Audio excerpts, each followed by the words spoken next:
सुप्रभात आप सभी को।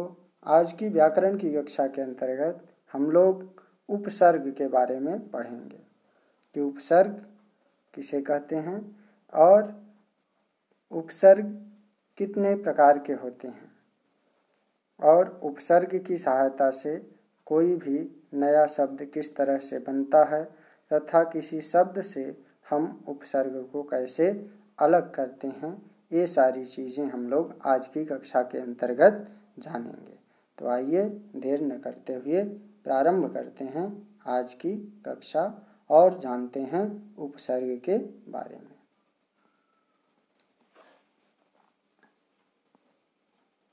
उपसर्ग उपसर्ग सबसे पहले जिसे इंग्लिश में प्रेफिक्स कहते हैं। अब उपसर्ग होता क्या है, सबसे पहले जान लेना जरूरी है कि उपसर्ग कहते किसे हैं या उपसर्ग होता क्या है।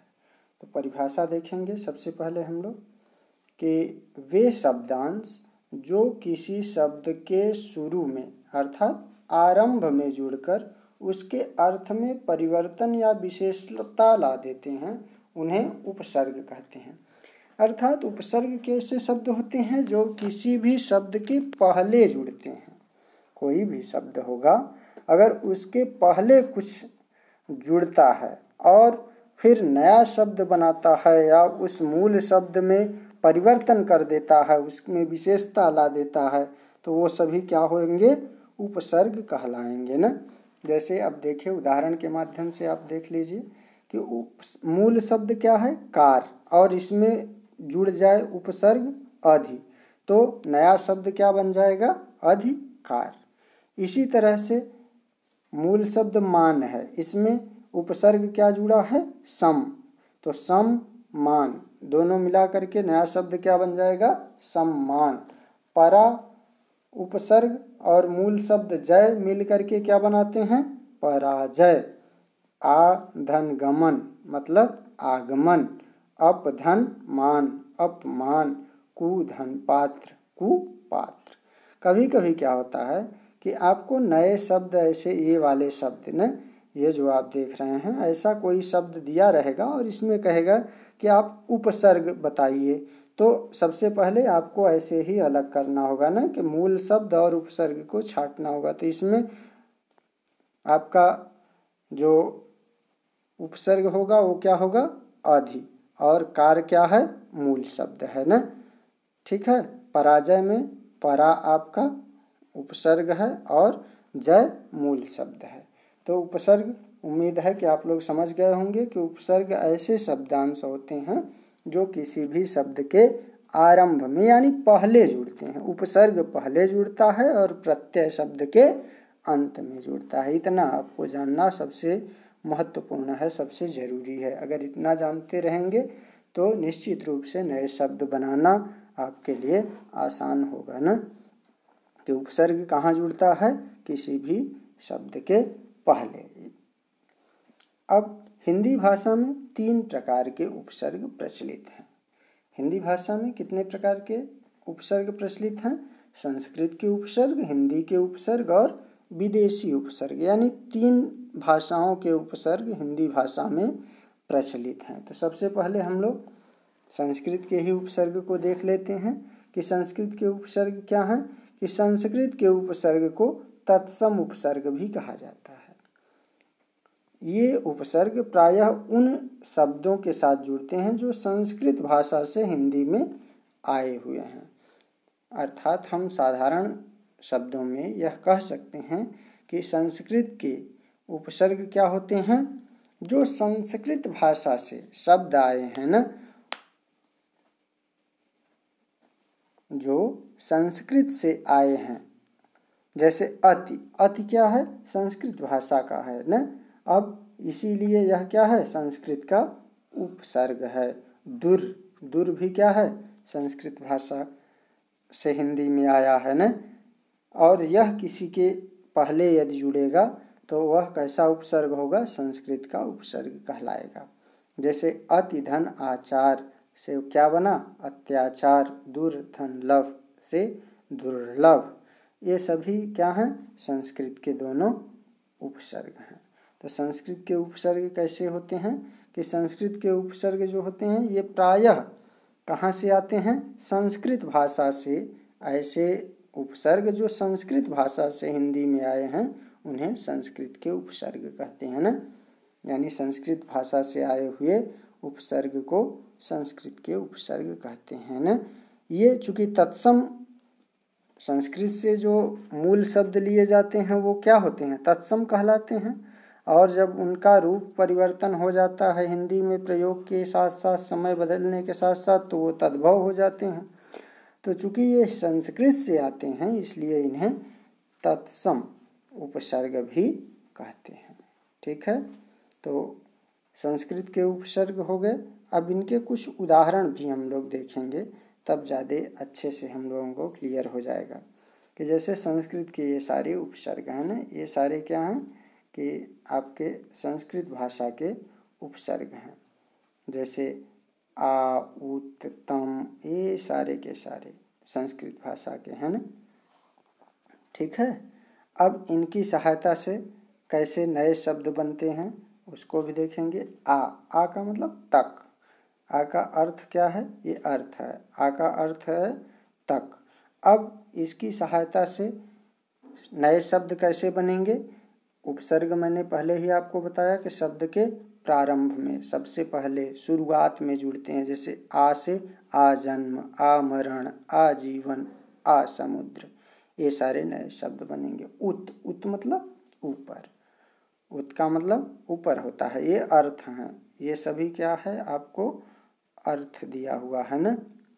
ठीक है, मीनिंग है ये। अब उत से ऊपर से क्या क्या शब्द बन जाएंगे, उन्नत, उत्थान, उच्चारण, उन्नयन। उप मतलब गौड़, यानी जो मेन न हो, सब पार्ट हो उसका ना।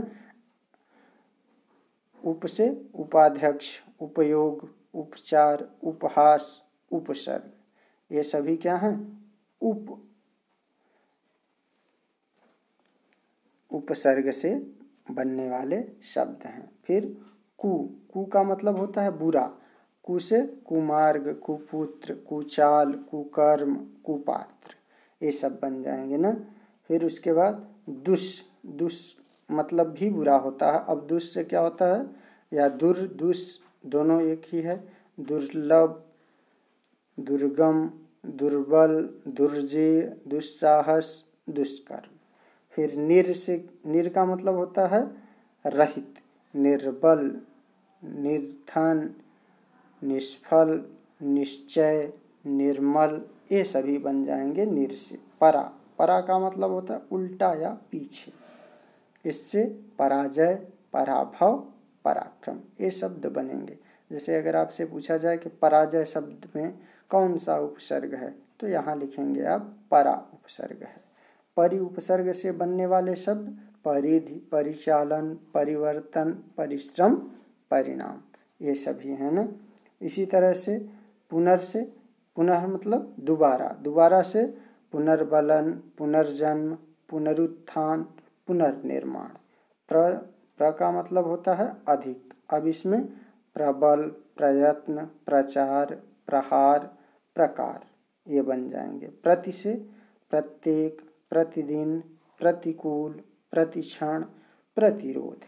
इसी तरह से वि उपसर्ग जो संस्कृत का है उससे क्या बनेगा, वियोग, विकार, विषम, विशेष, विहार।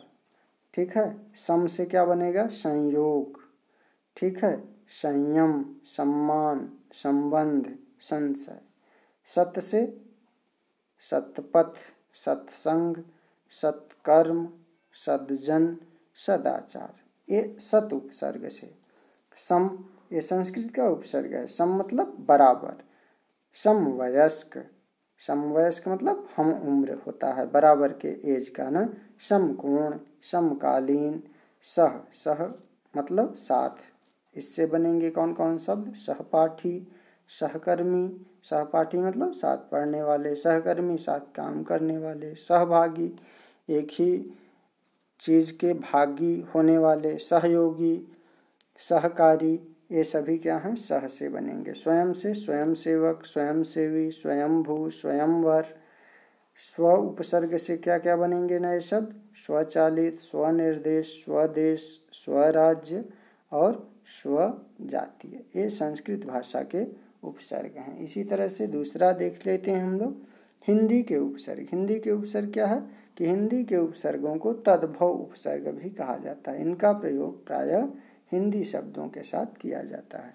अभी मैंने आपको बताया कि संस्कृत के उपसर्ग मूलतः संस्कृत भाषा में जैसे प्रयोग किए जाते हैं वैसे ही इसका प्रयोग हिंदी में भी किया जाता है, इसीलिए उसे तत्सम उपसर्ग कहते हैं। लेकिन समय के साथ साथ जब उनका रूप बदल जाता है ना, तो वे तद्भव कहलाते हैं ना। जैसे कोई भी जो मूल होता है ना, जैसे नेत्र, ये संस्कृत शब्द है। अब उसी को हिंदी में आँख कहते हैं ना, तो कांख क्या है, तद्भव शब्द है।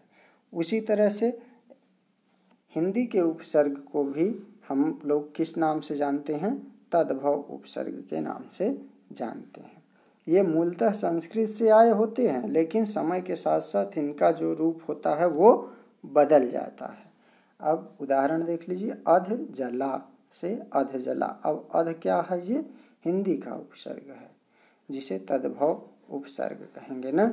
अब इसका संस्कृत क्या था, अर्ध, अर्ध होता था, तत्सम क्या हो जाएगा, अर्ध। ठीक है, ये अर्ध है ना, अर्ध मतलब आधा।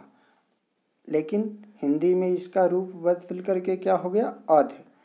तो अब यहाँ अर्ध जला होता तो क्या होता, वो संस्कृत का उपसर्ग, लेकिन यहाँ अध जला है। ठीक है, तो ये क्या है, हिंदी का उपसर्ग हो गया। कुचाल से कुचाल, बिना मांगे, बिन मांगे। इस तरह से ये हिंदी के उपसर्ग हैं। जैसे अभी संस्कृत के उपसर्गों का उदाहरण देखा हम लोगों ने, हिंदी के भी कुछ उपसर्गों का उदाहरण देख लेंगे तो ज़्यादा स्पष्ट आपका हो जाएगा। जैसे हिंदी के उपसर्ग कौन कौन से हैं, अन, अध, उन, कु, चौ, ती, नी, भर, दु, बिना, ये सारे उपसर्ग हैं। अब इनसे शब्द कैसे बनते हैं, अन का मतलब होता है अभाव। शब्द क्या क्या बनेंगे, अनपढ़, अनबन, अनजान, अनहोनी, अनकही। अध मतलब आधा। ठीक है, अध खिला, अध जला, अध मरा, अध कपारी। उन मतलब कम होता है, 59, 29, यानी 60 से एक कम, 30 से एक कम। इस तरह से कु मतलब बुरा, कुपात्र, कुढंग, कुमार्ग, कुसंग। चौ मतलब 4, चौराहा, चौमासा, चौकोर, चौकन्ना। ती से 3, तिमाही, तिराहा, तिपाई, तिकोना। नी से, नी का मतलब होता है बिना। ये सभी क्या हैं, अर्थ हैं उनके ना। नी से निहत्था, निडर, निकम्मा, निधन। फिर भर से भरपेट, भरपूर, भर प्रयास, भरसक। दु से क्या होगा, दुसह, दुकाल, दुधारी।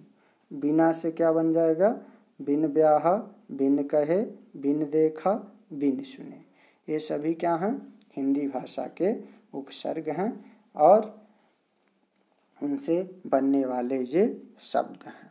ठीक है, तो आगे बढ़ेंगे हम लोग और फिर विदेशी उपसर्ग के बारे में जानेंगे। विदेशी उपसर्ग किसे कहते हैं, इन्हें आगत उपसर्ग भी कहा जाता है। आगत मतलब जाहिर सी बात है विदेशी से कि जो बाहर से आए हों, तो जब आने वाले हैं तो इसीलिए इन्हें आगत भी, यानी जो आए हों कहीं से, अपने देश में ना हों बल्कि बाहर से आए हों, इसीलिए इसे आगत उपसर्ग भी कहा जाता है। विदेशी उपसर्गों में अरबी, फारसी और अंग्रेजी के उपसर्गों का प्रयोग विदेशी भाषा के शब्दों के साथ किया जाता है। इस प्रकार के शब्द भी हिंदी में प्रयोग किए जाते हैं, जैसे ना समझ। ठीक है, ये विदेशी उपसर्ग है और समझ हिंदी भाषा का शब्द है। दोनों से मिल करके ना समझ। हम सफ़र, हम सफ़र, हर दम। ठीक है, ये अरबी फारसी के उपसर्ग हैं। ये कहाँ के हैं, अरबी फारसी के उपसर्ग हैं।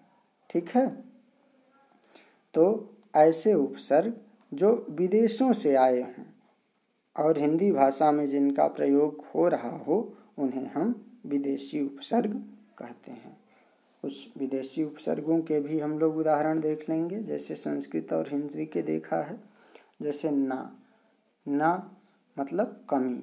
अब ना से नादान, ना समझ, ना काफ़ी, ना लायक ये शब्द बनेंगे। बा, बा मतलब सहित, बा का मतलब होता है सहित। बाकायदा, बा इज्जत, बा मशक्कत। बद मतलब बुरा, बद का मतलब क्या होता है बुरा, बद का मतलब बुरा। बदनाम, बदचलन, बदगुमान, बदतमीज। बे, बेशर्म, बेपर्दा, बेपरवाह, बेकार, बेकसूर। नीम मतलब आधा, नीम हकीम, नीम पागल। ला मतलब बिना।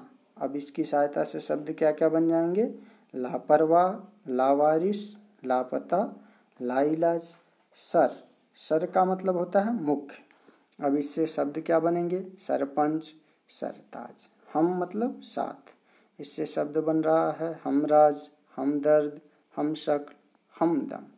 हर का मतलब होता है, हर का अर्थ है प्रति, और इससे नए शब्द बनेंगे हर दिन, हर रोज, हर एक। खुश मतलब अच्छा, खुश मिजाज, खुश दिल, खुशखबरी, खुशबू।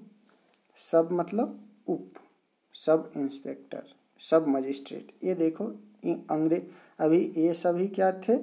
आपके अरबी फारसी वाले थे ना, अभी क्या थे? अरबी फारसी। अब ये सब क्या हैं? अंग्रेजी वाले हैं। जैसे सब, सब इंस्पेक्टर, सब मजिस्ट्रेट।